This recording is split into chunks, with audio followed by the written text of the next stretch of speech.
بسم اللہ الرحمن الرحیم بسم اللہ الرحمن الرحیم۔ السلام علیکم ورحمۃ اللہ وبرکاتہ۔ معزز ناظرین کرام، کیا آپ جانتے ہیں کہ وہ کون سی چیز ہے جو اندھیری قبر میں آپ کی ساتھی بنے گی؟ حضرت ابو ذر غفاری رضی اللہ عنہ نے ایک ایسی نصیحت فرمائی جو آپ کی آخرت بدل سکتی ہے۔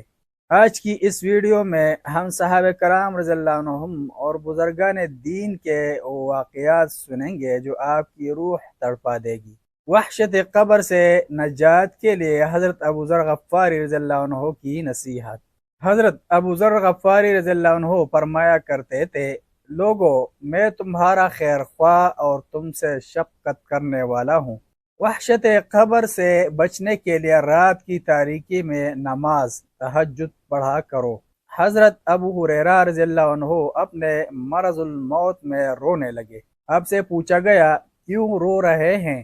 فرمانے لگے، میں تمہاری اس دنیا کو چھوڑنے کی وجہ سے نہیں روتا، بلکہ آئندہ پیش آنے والے طویل سفر اور قلت زاد سفر کی وجہ سے رو رہا ہوں۔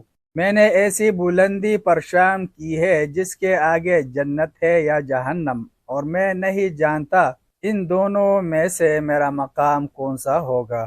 قبر کی یاد نے حضرت مالک بن دینار رحمہ اللہ کو اس قدر رلایا کہ بے ہوش ہو گئے۔ حضرت مالک بن دینار رحمہ اللہ کہتے ہیں، تعجب ہے اس شخص پر جو جانتا ہے کہ موت اس کا انجام ہے، قبر اس کا ٹھکانہ ہے، اس کے باوجود اسے اس دنیا میں قرار حاصل ہے اور وہ سکون کی زندگی بسر کر رہا ہے۔ راوی کہتا ہے کہ حضرت مالک بن دینار نے یہ کہا اور زاروں قطار رونے لگے، حتیٰ کہ بے ہوش ہو کر گر پڑے۔ حضرت ابو ہریرہ رضی اللہ عنہ کہتے ہیں کہ میں نے ابو القاسم صلی اللہ علیہ وسلم کو نماز میں یہ دعا مانگتے سنا ہے، اللہم انی اعوذ بک من فتنة القبر وفتنة الدجال وفتنة المحیا والممات ومن عذاب النار۔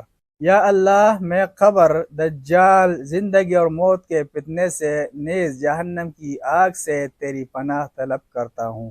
حضرت عائشہ رضی اللہ عنہا فرماتی ہیں کہ رسول اللہ صلی اللہ علیہ وسلم جس رات میرے ہاں تشریف لاتے، اس رات کے آخری حصہ میں آپ صلی اللہ علیہ وسلم بقیع مدینہ کا قبرستان تشریف لے جاتے اور فرماتے، اس گھر کے مومنوں، السلام علیکم، تم کو وہ کچھ مل گیا جس کا تم سے وعدہ کیا گیا تھا، اور اس کا باقی حصہ کل قیامت کے بعد کے لیے مؤخر کر دیا گیا ہے۔ ہم بھی انشاءاللہ تمہارے پاس آنے والے ہیں۔ یا اللہ، بقیع غرقد والوں کے گناہ معاف فرما، آمین ثم آمین۔ ہمارا بھی فرض ہے کہ ہم ان کے لیے دعا کریں جو لوگ فوت ہو گئے ہیں، اور اپنے لیے بھی، کیونکہ ہماری بھی منزل وہی ہے۔ یہاں پر تو ہم سب ایک اندھے راہ کے مسافر ہیں۔